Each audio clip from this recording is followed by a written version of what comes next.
સવારમાં ખબર પડી જઈ ને આપણો સુખનો સૂરજ ઉગી ગયો તો એટલે આપણે થઈ જાય નહીં ધોઈને તૈયાર. દેવાંશી શું લાય બતાવજો મને. ના હો તું તો લેટવો છું તને તો કોઈને બતાવાય. માં બેટા છોકરાને ખબર પડી ગયો તો હારે આપણા મેળામાં જવાનું બેટી લડ આપણે મેળામાં જઈએ. આપણે મેળામાં જઈએ.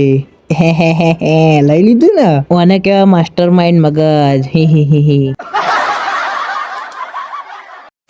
આહાહા મજા આવી જાય. આહાહા મફતનું તો સારું જ લાગે મારું બેટું. બસ આપણે આવી જતા સરપંચ સાહેબ વખતમાં દેવે પોઈન્ટ ચડાવવા માટે. સરપંચ સાહેબ અમારો લોકો માગજો પાછા. એ મહાદેવ મારા દીકરાને સેલિબ્રિટી બનાવડાવી દેજો. સરપંચ સાહેબ એને સેલિબ્રિટી કહેવાય સેલિબ્રિટી.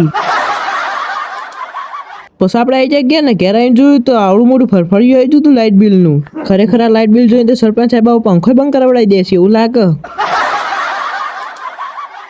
પછી પડી જતી હોત ને આપણા ઘરમાં જ બનતી હતી કચોરી. ખબર નહીં તે ખુશીમાં બને હોત તો કચોરી શોખ ગમે તે ખુશીમાં થતી. આપણે તો ખાવાથી કોમ ને આપણે તો પેટ ભરાઈ શકે.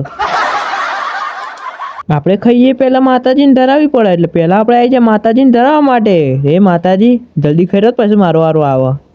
તો ફાઇનલી આપણે કચોરી ખાવાનો વારો આવી ગયો હતો ને આપણે હવે ખાઈએ ધરાઈને કચોરી. તો મળી આવતા નવા બ્લોગમાં. જય શ્રી કૃષ્ણ, જય માતાજી. જો બ્લોગ ગમ્યો તો લાઈક ને ફોલો કરતા જાજો.